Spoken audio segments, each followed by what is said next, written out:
이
감사합니다. 감사합니다.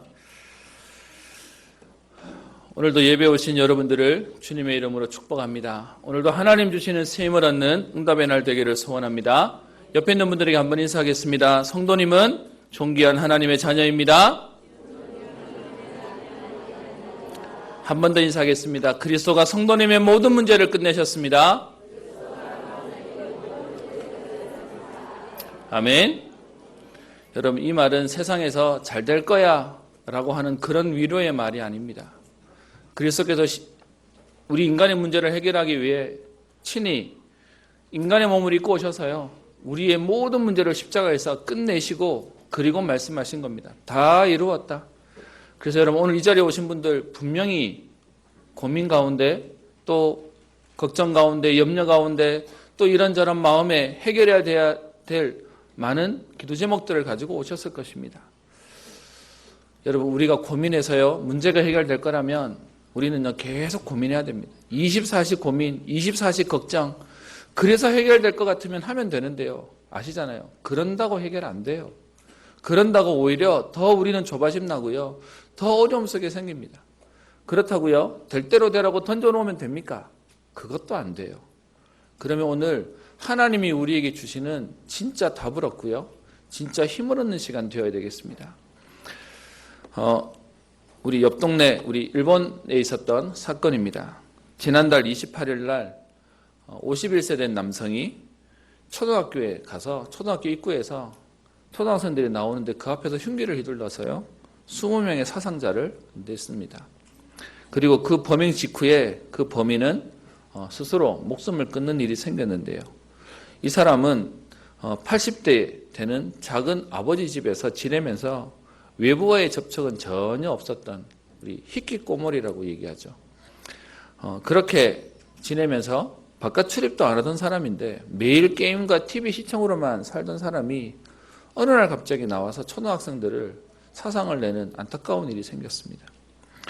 근데 여러분, 이런 사건이 생겼는데 더 안타까운 건 뭐냐 하면 지난 1일 날 이번에는 도쿄입니다. 가와사키에서 아까 전에 있었던 사건이 생겼는데요. 뉴스 보신 분들은 아마 아실 텐데 도쿄에서 76세 된 아버지가 44세 된 아들을 흉기로 죽이는 일이 생겼습니다. 이유가 뭐냐 하니까 인근 초등학교 운동회가 시끄러워서 소리가 막 커지니까 그것 때문에 화를 참지 못하는 아들을 아버지가 꾸지람을 하다가 그게 싸움으로 번지고요. 그러다가 그 아들을 아버지가 죽이는 일이 생겨버렸습니다. 그 아들은 직업이 없는 아들인데요. 부모의 신용카드로 매달 40만 엔, 우리나라 돈으로 430만 원 정도의 온라인 게임을 매일 결제하면서 사는 희귀꼬물이었고요. 이 아들은 어머니를 마구 때리기도 했습니다. 더 안타까운 건 이 아버지의 직업이 뭐냐, 농림수산성 차관을 지낸, 우리나라로 말하면 부서 장관 밑에 차관을 지냈던 고위 인물인데 본인 집에 있는 자녀의 문제는 해결을 못한 거예요. 그러면서 왜 그렇게 했냐라는 얘기에 최근 가와사키 사건을 보면서, 아까 있었던 그 20명 하는 사건을 보면서 아들이 주위에 해를 가할지도 모른다는 불안감이 있었는데, 지금 그 집안에 있었던 그 사건으로 아들이 감당을 못하는 사건을 보면서 아버지가 그 아이를, 친부모가 자녀를 죽이는 일들이 생겨버렸습니다. 제가 이 두 가지 기사를 보면서요, 제 마음속에 이게 현장의 문제가 점점점 심각해지는구나를 보게 됩니다. 여러분 보세요. 우리 옛날에 희귀꼬문이라고 얘기하면 주로 저 청소년들이 뭔가 사회에 적응을 못하면서 상처받아서 집에 있는 거라고 생각했습니다. 근데 여러분, 그런 희귀꼬물이가 10년이 지나고 20년이 지나고 30년이 지났는데 그대로 어른이 돼버렸어요. 그래서 기사에 보니까요, 희귀꼬물이를 원래는 15세에서부터 39세까지만 조사를 했었는데 올해부터는 40세부터 64세까지도 조사 대상으로 넓혔다고 얘기합니다. 왜요? 그대로 올라와서 중년이 되는데 아무것도 못하는 사람이 돼버리고, 그런데 그들이 어느 날 어떻게 해요? 확 사단에게 잡혀버리니까 사고를 쳐버리는 것이죠. 3월 달 일본에서 통계낸 40세부터 64세 된 64세 사이에 히키코모리를 조사했더니 61만 3천 명이나 됐답니다. 여러분, 그러면 전체를 따지면 어마어마한 숫자가 되는 것이죠. 여러분, 이 말이 옆 동네 얘기인 것 같습니까? 지금도 현장에요. 그 가정에 온 문제와 그 자녀들을 잡고 있는 사단이 어른이 되어서도 안 놔주는 겁니다. 그렇게 문제 속에 잡혀있는 것이 현장의 소리입니다. 제가 너무 안타까운 건 그 잡혀있는 사람의 인생은 얼마나 괴롭겠습니까? 그런데 그 사건을 보면서 내 아이도 나중에 사고치면 어떡하지라는 불안감에 아이가 자제 못한다고 그 불안감에 부모가 자녀를 미리 끝내버리는 거예요. 여러분, 이 모든 게 뭡니까? 사실 오지 않은 문제인데 그 문제 속에 올 거라는 불안감이 어떻게 하지를 못하게 만든 겁니다. 어떤 면에서는 오지 않은 문제지만 사실은 이미 문제 속에 빠져 있는 것이죠. 오늘 제가 이렇게 시작하는 이유가 있습니다. 여러분, 우리는 인생을 살면서요, 끊임없이 문제와 사건들이 생깁니다. 여러분, 진짜 문제는 문제 생기는 게 아니고요, 문제 때문에 내 마음이 무너지는 거예요. 그것 때문에 우리가 겁을 먹는 거예요. 저는 오늘 여러분들과 함께 말씀을 준비하면서요, 여러분, 오늘 하나님의 말씀이, 복음이 오늘 여러분들의 마음과 생각을 붙잡으시며 살리는 응답의 축복이 있기를 주의 이름으로 축원합니다. 여러분, 복음이 뭐라고 생각하십니까? 귀에 듣기 좋은 소리요? 내가 말 들으면 위로가 되는 소리요? 아니요. 진짜 복음은 들으면 생명 걸 수 있을 만큼 확신이 생기는 겁니다. 저는 이 얘기를 할 때마다 떠오르는 예가 하나 있는데요. 서울에서 공부할 때였습니다. 한참 막 그 문화 미디어에 문화사역하는 신상원 씨가 낮은 울타리라고 하는 우리 기독교 책자를 만들면서 대중음악 가운데, 그 외국의 음악 가운데 왜 거꾸로 돌리면 이렇게 막 이렇게 사단 소리도 나오고, 그 특별히 그 당시에 서태지와 아이들이 불렀던 노래 거꾸로 돌렸더니 백워드 매스킹이라고 하죠. 거꾸로 돌렸더니 피가 모자라 뭐 이런 말이 나온다 그래가지고 이렇게 막 우리의 경각심을 주던 일들이 있었습니다. 수도권이 좋은 건요, 그걸 멀리서 듣기만 하는 게 아니라 수업을 참여할 수가 있었거든요. 그래서 제가 그 분이 수업하는 거기를 가기 위해서 제가 있던 그 총신대학교에서 그 이수역까지 조금 이렇게 차를 타고 나와서 수업을 들었습니다. 수업 1시간 반 정도 되는데 그런 외국에 있는 것들 또 사례들을 보여줘서 막 그 안에 있는 사단의 그 실제들, 존재들 막 이런 걸 들으니까 1시간 반 듣고 나오면서 제 마음에요, 돌아와서 제 기숙사로 들어오는 마음이 어땠는지 아십니까? 덜덜덜덜 떨리는 거예요. 야, 세상이 이렇게 심각하고 위험하구나. 그러니까요, 이제는 뭐 들어야 되지? 어떤 면에서는 내가 좋다고 하는 이것도 이건 나를 죽일 수 있는 거구나라는 생각에 겁이 너무 나는 거 있지 않습니까? 그래서 제가 그 기숙사까지 들어오는 그 걸음에 제가 이렇게 막 떨었던 기억이 있습니다. 여러분, 지금도 현장에서는 우리에게 경각심을 준다고요, 맞는 말인데 들으면 우리를 더 불안하게 합니다. 들으면 맞는 말인데 우리를 더 걱정하게 합니다. 근데요, 제가 이 복음의 말씀, 그리스도가 끝내셨다는 말을 듣고 난 뒤에 제 안에 달라진 게 있습니다. 무슨 말이냐? 지금은요, 그런 문제와 사건들을 볼 때 제 마음속에 불안한 것보다, 그런데 그 문제를 그리스도가 끝내셨어요. 그거는 문제 안 되는 거야. 사단의 말은 이미 박살이 난 거야. 제 마음속에요, 하나님 말씀 듣는데 제 마음속에 문제가 해결되는 게 아닌데 제 안에는 문제 안 되더라고요. 여러분, 오늘도 하나님 말씀을 여러분 붙잡는 건 뭐 하는 거냐? 현장에는 여전히 문제들이 존재할 겁니다. 여전히 걱정해야 될 일들이 생길 겁니다. 그것 때문에요, 이게 문제가 될 거야 라고 잡혀 있어야 되는 우리에게 오늘도 그리스도의 말씀을 듣는데 세상에서 줄 수 없는 우리에게요, 확신이 오는 겁니다. 거기에 우리에게 어떻게 해요?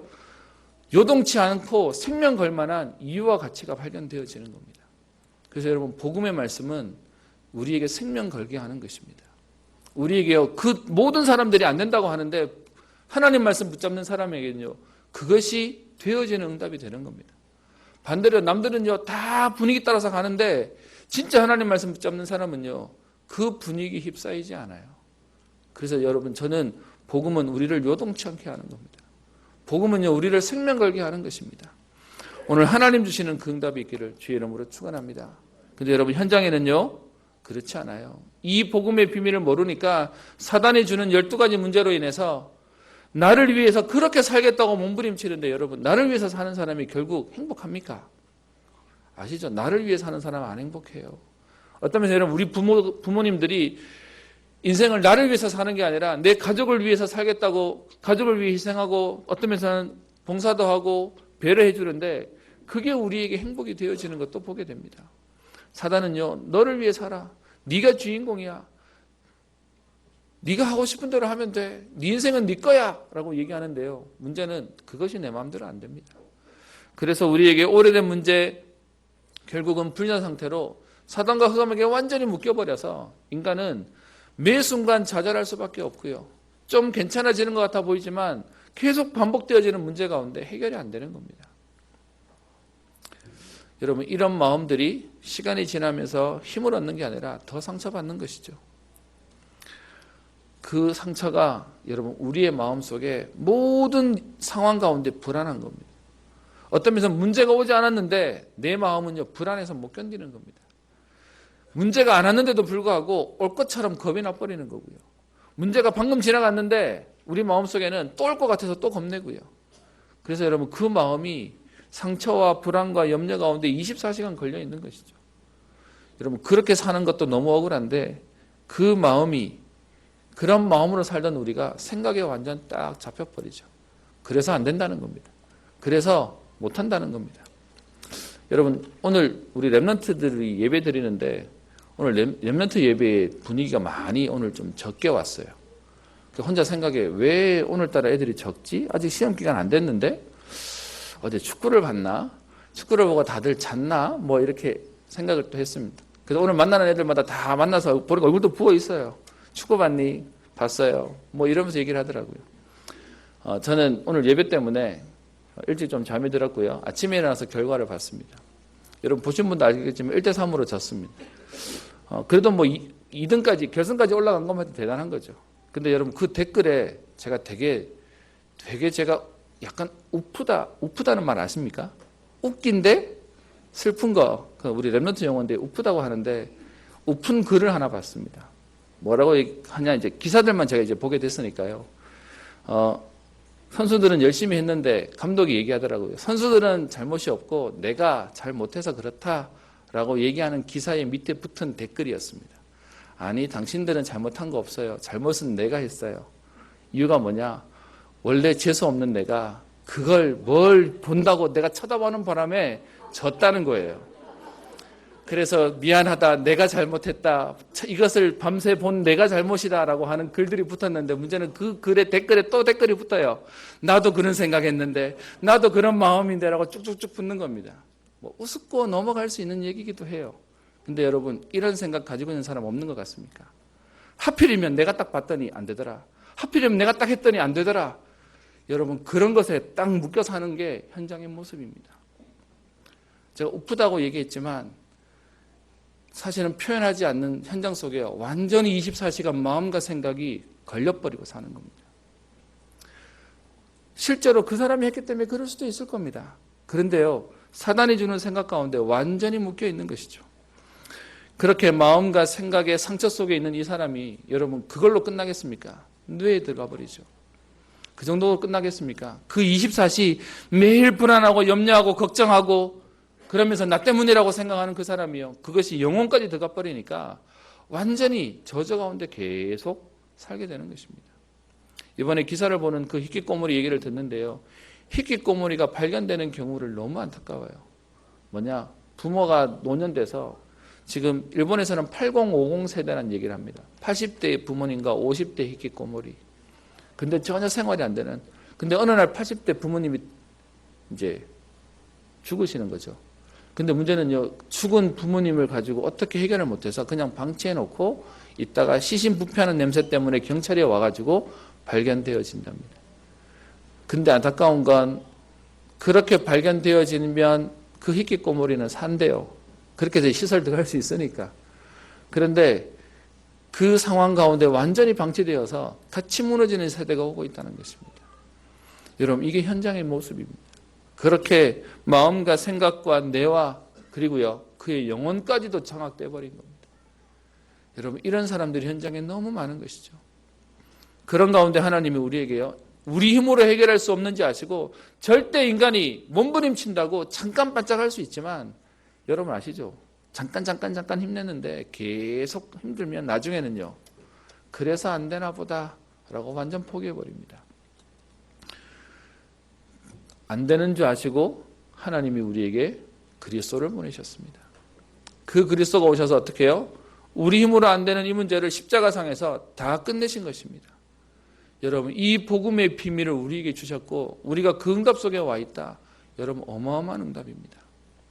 하나님이 우리에게 이 구원의 비밀을 주셨다는 이것은 우리의 생명과도 바꿀 만한 정말로 가치 있는 일이고요.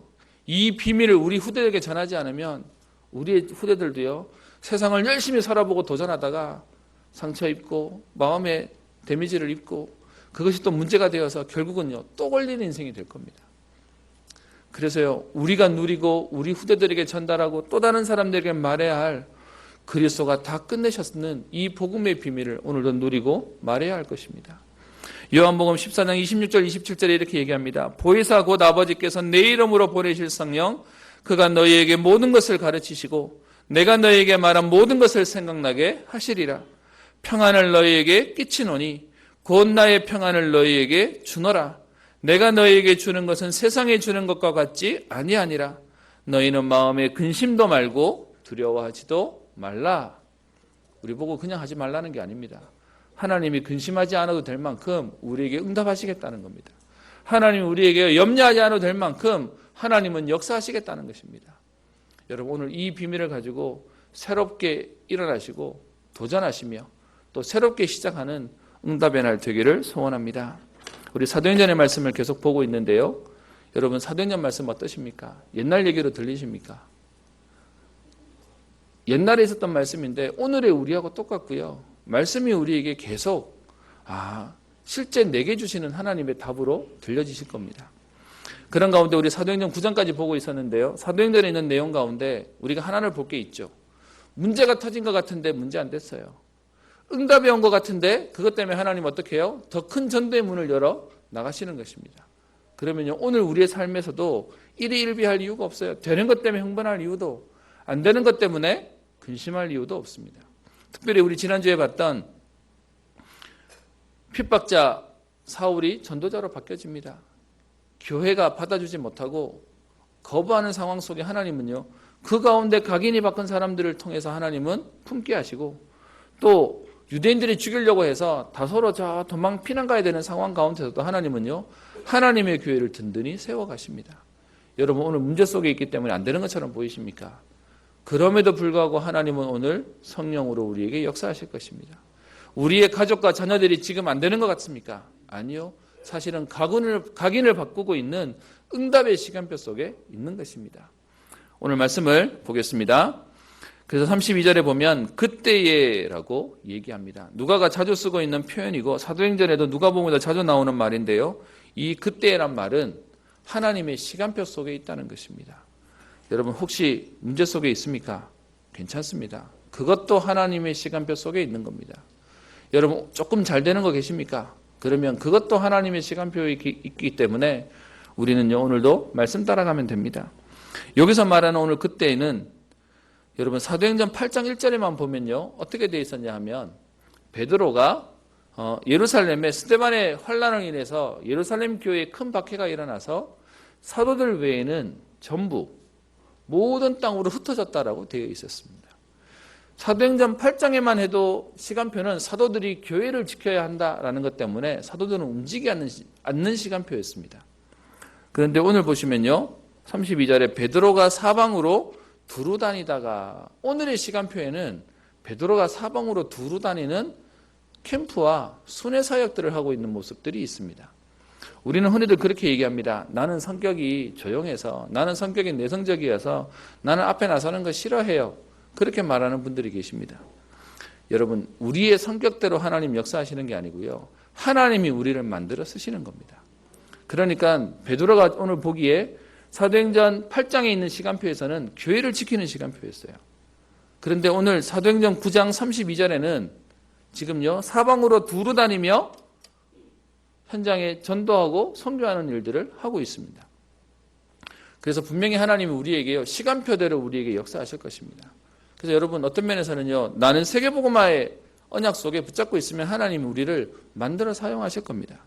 그러면 왜 오늘 베드로가 예전에는 교회에 예루살렘을 지켰는데 오늘은 사방으로 두루 다닐 수 있었을까요? 그 내용이 31절에 교회가 평안하고 든든히 서가는 시간표가 생겼지 않습니까? 그러니까 이제 바카르트로 뛸 수 있는 하나님의 배경들을 주신 것입니다. 저는 237개 나라를 놓고 기도합니다. 그리고 우리 후대들을 놓고 기도합니다. 어느 날 오는 시간표 하나님 주실 건데 그 일을 놓고 우리가 준비해야 되는 그릇 준비, 우리가 해야 되는 중요한 사람 준비, 우리가 시스템 준비를 하는 것입니다. 그런 가운데 베드로가 오늘 어디로 갑니까? 성도들에게로 내려갑니다. 사람을 살리고 돕는 일들을 하는 것이죠. 그래서 오늘 32절부터 오늘 43절까지 두 가지 사건이 나옵니다. 어떤 일이 생깁니까? 32절부터 35절에 루다라고 하는 지역에 애니아라고 하는 제자가 있습니다. 성경은 그를 표현하기를 33절에 보면 중풍병으로 침상 위에 누운 지 8해, 8년 동안 중풍병으로 침상에서 꼼짝도 못하는 사람을 베드로가 사역하다가 만나게 됩니다. 그랬더니 34절에 베드로가요, 이 애니아에게 오늘 사역하는 장면이 나옵니다. 34절 보십시다. 예수 그리스도께서 너를 낫게 하시니. 오늘 베드로 내가 일으키겠다고 말하지 않습니다. 어떻게 해요? 예수 그리스도께서 너를 낫게 하신다. 그러면서 어떻게 표현합니까? 일어나 내 자리를 정돈하라. 다른 말로 일어나서 네 자리를 정돈해서 가라 라고 얘기하는 것이죠. 그랬더니 여러분 8년 동안 중풍병으로 누워있던 이 사람이 오늘 치유받는 사건이 생겨집니다. 뒤에 36절부터 보시면 이 루다와 욥바라고 하는 지역은 20km 정도밖에 거리가 떨어져 있지 않는데요. 이 욥바에는 다비다라고 하는 여제자가 있습니다. 그 이름을 번역하면 도르가다라고 설명하는데 여러분 이 당시는 이스라엘이 로마의 속국으로 있었기 때문에 두 이름이 있었습니다. 히브리식 이름이 있었고요. 헬라식 이름이 있었습니다. 그래서 다비다라고 하는 이름은 히브리어 이름이고요. 도르가는 헬라 이름이 되는 것입니다.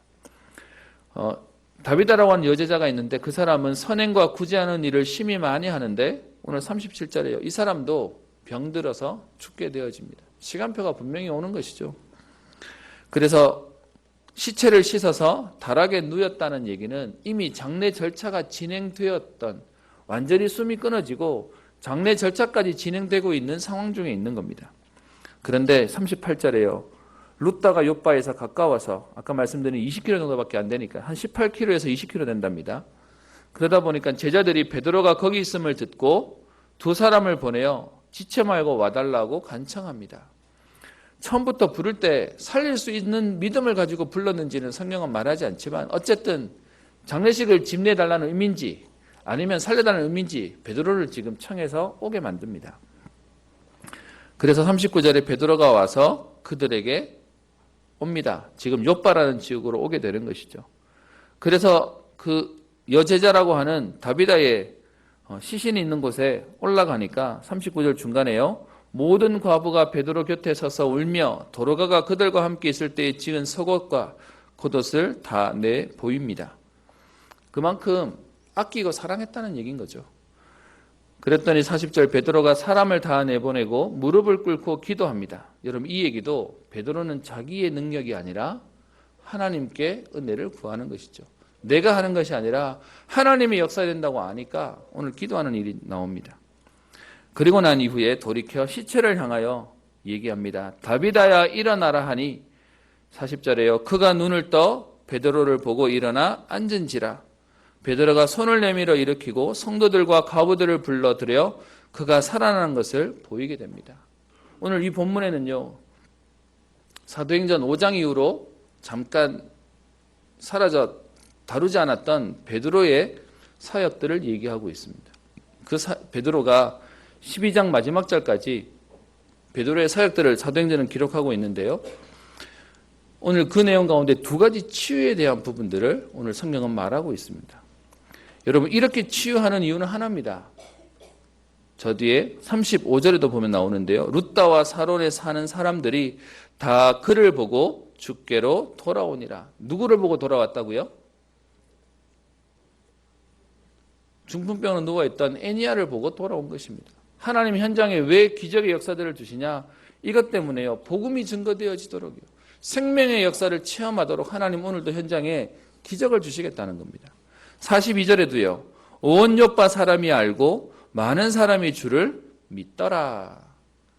여러분, 하나님이 현장에 기적을 주시는 이유가 하나 있습니다. 왜요? 생명 때문에요. 구원받을 자 때문에 하나님 역사하시는 겁니다. 혹시 여러분 현장에 어려운 일이 있습니까? 하나님은 그 현장에 생명받을 자 때문에 오늘도 역사를 일으키실 겁니다. 하나님이 그 구원의 비밀 때문에 오늘도 현장에 흑암을 꺾으시며 생명의 역사들을 만들어 가실 겁니다. 여러분, 오늘 이렇게 보면 오늘 본문 다 봤습니다. 근데 오늘 이 내용을 우리가 봐야 되는 오늘 우리의 시선이 하나 있습니다. 그게 뭐냐 하면 여러분, 베드로는 예수님의 수제자였습니다. 물론 중간에 부인하기도 하고요. 중간에 낙심하기도 하고 도망가기도 했습니다. 그런데 그런 베드로가 그리스도께로 돌아오고 이후에 성령을 체험하고 난 뒤에 베드로의 사역의 걸음들은 사실은요. 예수님의 제자로 예수님이 하셨던 일들을 그대로 합니다. 그래서 오늘 이 본문 속에 나오는 이 두 가지 사건이요. 실제로는 예수님이 하신 사역이 그대로 전달되어집니다. 그래서 오늘 그걸 잠깐 보려고 하는데요. 오늘 여러분 사도행전 9장에 있는 베드로가 했던 사역 두 가지는 기억하시죠? 여기 잠깐 킵해 놓으시고요. 예수님이 하신 사역 두 가지를 잠깐 보겠습니다. 마가복음 2장으로 가겠습니다. 여러분 성경에 마가복음에 잠깐 가겠습니다.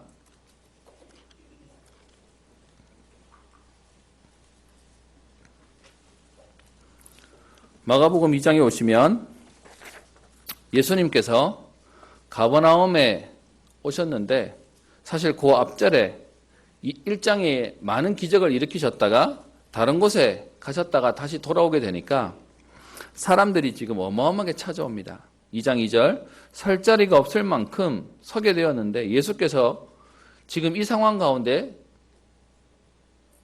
치유 때문에 사람들은 몰렸는데요. 오늘 몰린 사람들 속에 2장 2절에 보면 예수께서는 치유의 역사를 일으키지 않고 도를 말씀하십니다. 무슨 말이죠? 하나님 나라의 비밀을 말하고 있는 거죠.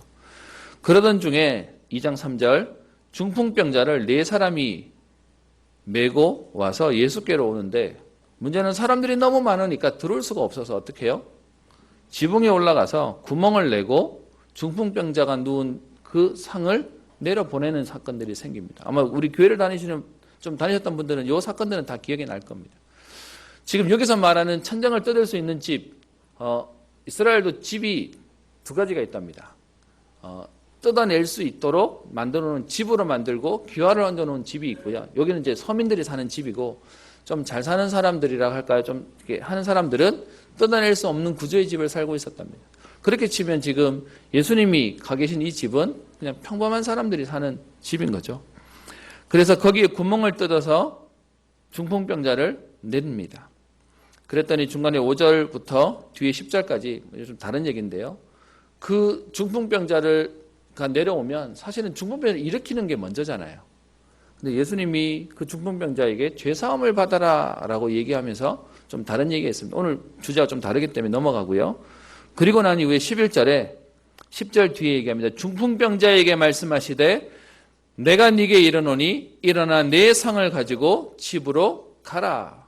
근데 여러분 오늘 11절에 있는 이 말씀이 우리 9장 34절에 있는 말씀하고 같은 말입니다. 중풍병자에게 내가 네게 이르노니라고 예수님이 얘기했는데 베드로는요 예수 그리스도께서 너를 낫게 하시니 그러면서요 일어나 내 차례를 정돈해서 들고 가라. 베드로가 이렇게 선포한 이유가 있습니다. 왜요? 베드로는 예수님의 제자거든요. 예수님이 하신 것을 봤어요. 그리고 예수님이 승천해서 올라가시고 난 이후에 현장을 할 때마다 베드로는 무엇의 증인이 됐겠습니까? 그리스도의 증인이 된 겁니다. 그래서 그리스도가 하신 일들을 그대로 하는 겁니다. 오늘 마가복음 2장에 중풍병자가 들어와서 그를 일으키는 예수님의 모습과 그때 선포했던 메시지와 똑같이 오늘 사도행전 9장의 베드로가 똑같이 그대로 선포하고 있습니다. 그랬더니 실제로 어떻게 됩니까? 예수님이 일으켰던 기적이 베드로가 선포하는 그리스도가 선포되어지니까 똑같은 증거가 일어나는 겁니다. 그리고요, 그 뒤에 나오는 건 마가복음 5장입니다. 하나 더 넘어가겠습니다. 마가복음 5장 21절에 오시면 회당장의 한 사람인 야이로라고 하는 사람이 예수께 와서 22절 발 앞에 엎드려 간곡히 구합니다. 내 어린 딸이 죽게 되셨사오니 오셔서 그 위에 손을 얹으사 그로 구원을 받아 살게 하소서. 그래서 24절에 그 야이로의 딸을 살리러 가십니다. 근데 무리가 너무 많은 중에 중간에 여기도 뭐 사건이 좀 있죠. 25절부터 34절까지는 그렇게 가는 여정 가운데 12년 동안 혈류병 앓는 여인이 와서 옷을 만져서 치유되는 장면이 있습니다. 이러던 중에 35절에 회당장의 집에서 사람들이 와서 당신의 딸이 죽었습니다. 선생을 더 괴롭게 하지 마십시오 라고 하는 내용이 35절에 나옵니다. 그때 36절 예수님께서 회당장에게 얘기합니다. 두려워하지 말고 믿기만 하라. 그러면서 37절에 베드로와 야고보와 야고보의 형제 요한만 데리고 지금 그 회당장의 집에 갑니다. 여러분, 딸을 살려주세요 했는데 딸이 이미 죽었으면 포기해야 되잖아요. 근데 예수님이요, 그 죽은 야이로의 딸을 살리기 위해서 가시는데 오늘 누구를 데려가요? 베드로를 데려가요. 베드로가 봤잖아요. 그래서 38절에 회당장의 집에 함께 가사 떠드는 것과 사람들이 울며 심히 통곡함을 보시고, 여러분 그러면 저 뒤에 나오는 우리 다비다가 함께했던 과부들이 옷을 들어 보이면서 울고 있는 장면하고 또 똑같죠.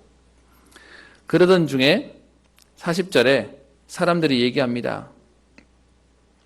이 아이가 죽은 것이 아니라 잔다라고 했더니 사람들이 비웃어서 예수께서 그들을 다 내보내신 후에, 오늘 여기도 보면 예수님이 내보내셨다는 말이 나오고요. 9장에도 가면 다 내보냈다는 말이 나옵니다.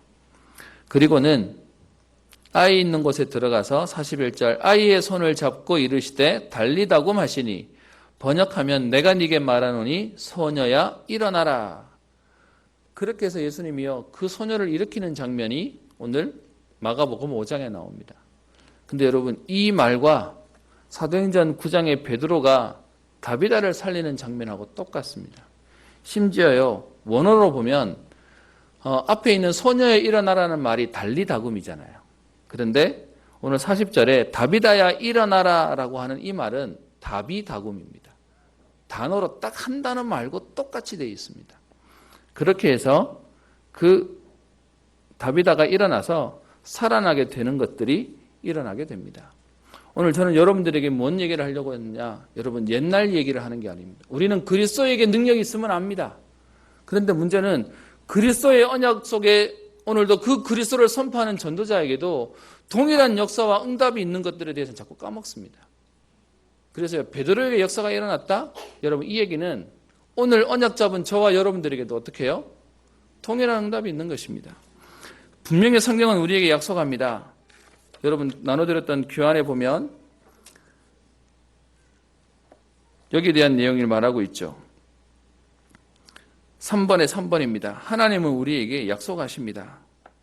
누가복음 9장 1절 2절에 이렇게 표현합니다. 예수께서 12제자를 불러 모으사 모든 귀신을 제어하며 병을 고치는 능력과 권세를 주시고 하나님의 나라를 전파하며 앓는 자를 고치게 하려고 내어 보내시며, 분명히 예수님도요 예수님 때 있던 12제자들을 보내면서 예수님이 하시는 권능과 권세를 제자들에게 주셨습니다.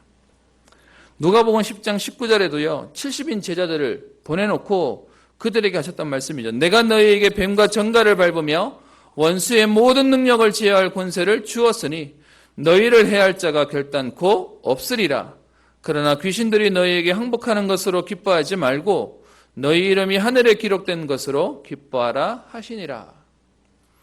분명히 예수님께서는 이 땅에 기적을 일으키시고 능력을 베푸시고 그리고 그 능력을 예수님의 제자들에게 주셨다고 얘기합니다.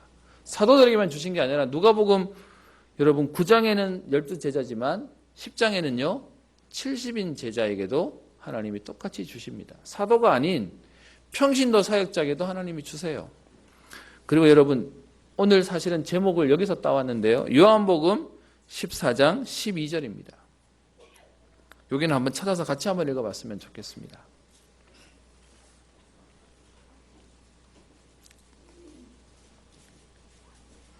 요한복음 14장 12절 예수님이 하신 말씀입니다. 여러분 성경에 혹시 빨갛게 되어 있는 기록이 있으십니까? 그게 예수님이 말씀하신 것을 빨간색으로 표현해 놓은 겁니다. 그래서 그렇게 표현되어 있는 성경이 있을 텐데요. 예수님이 하신 말씀이죠. 12절 같이 읽습니다. 시작.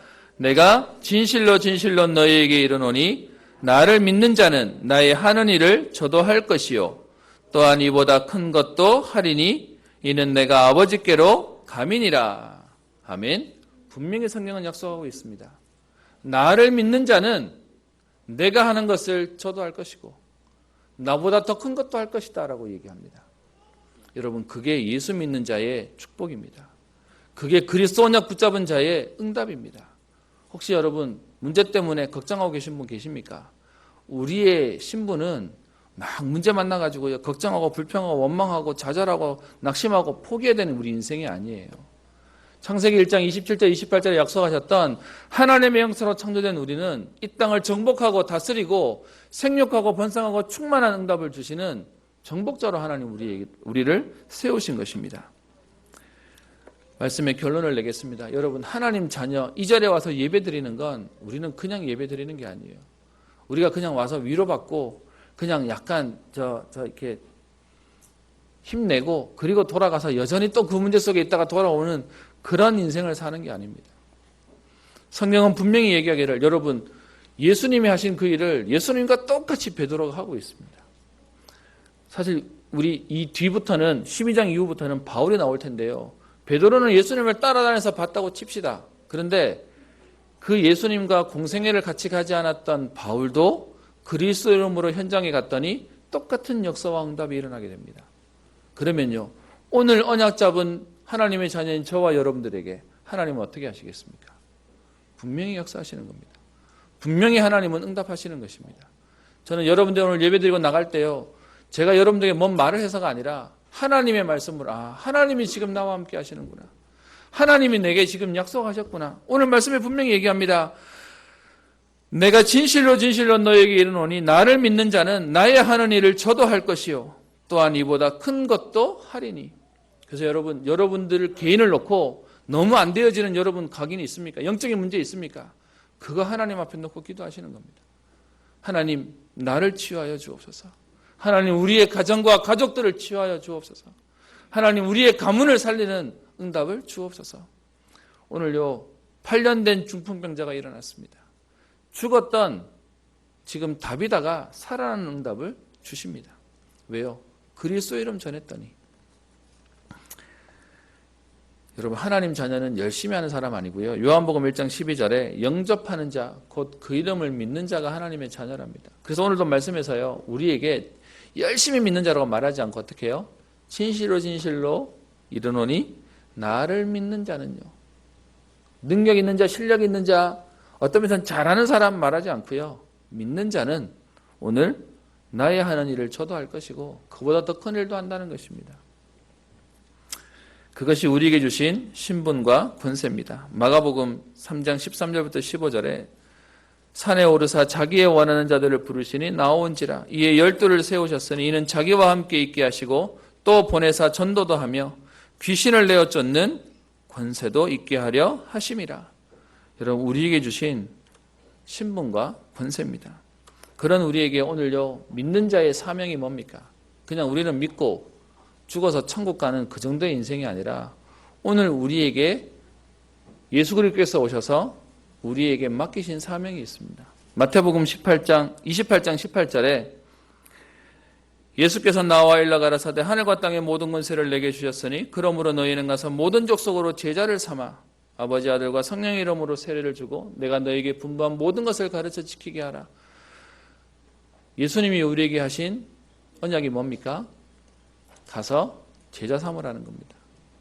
네가 제자가 되고 또 그런 제자를 세우라는 겁니다. 베드로가 예수님을 따라다녔는데요. 예수님이 승천하시고 난 이후에 예수님이 하신 역사들을 베드로가 하고 있습니다. 그 사도들을 어떻게 해요? 가서 땅끝까지 모든 민족에게 가서 제자 삼으라는 겁니다. 여러분 우리가 제자가 되면 또 제자를 세우는 것입니다. 여러분 이 땅에 제자 사역 제일 잘하는 그룹이 있습니다. 어딘지 아십니까? 무속인이 잘합니다. 무슨 말이냐? 여러분, 무속인이 내가 신 받았잖아요. 또 다른 신 받을 사람에게 내가 받은 신을 보내는 겁니다. 그래서 여기서 신어머니가 되는 관계죠. 여러분, 귀신 섬기는 사람도 제자를 삼는데요.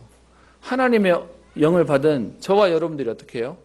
이 제자의 축복과 비밀들을 누리는 것입니다. 여러분, 마가복음 16장 15절부터는 말씀을 더 분명하게 말하고 있습니다. 또 가라사대 너희는 온 천하에 다니며 만민에게 복음을 전파하라. 믿고 세례를 받는 사람은 구원을 얻을 것이요 믿지 않는 사람은 정죄를 받으리라. 믿는 자들에게는 이런 표적이 따르리니 곧 저희가 내 이름으로 귀신을 쫓아내며 새 방언을 말하며 뱀을 집으며 무슨 독을 마실지라도 해를 받지 아니하며 병든 사람에게 손을 얹은즉 나으리라. 오늘도 여러분 마가복음 16장에 얘기합니다. 믿는 자들에게 이런 표적 주시겠다는 겁니다. 그래서 어떻게 해요? 온 천하에 다니며 만민에게 전하라는 겁니다. 요한복음 21장 15절부터 18절에는요. 나를 사랑하냐? 그러면 내 어린 양을 먹이라. 사도행전 1장 8절에서는요. 우리에게 무슨 사명 주십니까? 증인 되리라.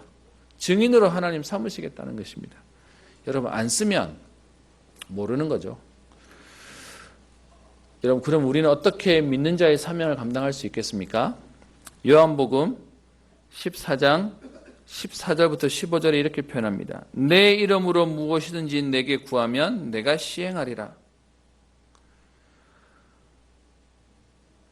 우리가 할 수 없는지 아시고요. 내 이름으로 구하면 주님께서는 역사하시겠다는 겁니다. 뭐 때문에요? 요한복음 14장 13절에